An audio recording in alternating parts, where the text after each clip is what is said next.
Totos coin na lang kami, no bro? Ay po!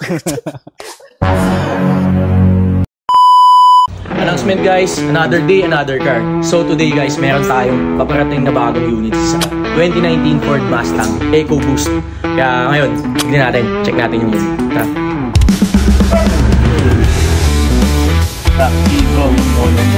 Ford Mustang na. Ayun guys, check lang muna natin yung auto ni Bro Legend. So far, okay naman.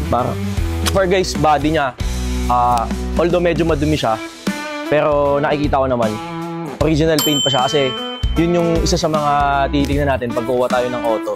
Unang tingin ko pa lang sa auto, wala siyang repaint, wala siyang retouch.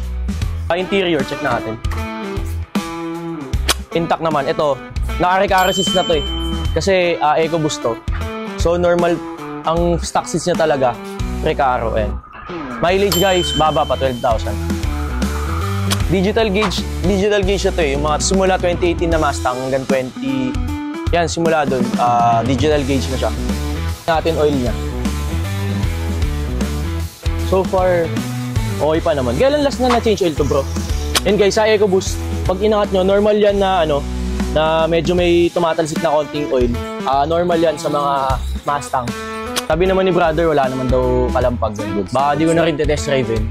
Para just to make sure lang okay lang iskanin namin bro. Sige. Yun, iscanner lang namin para sure. Guys, check natin yung papers. So, registered siya.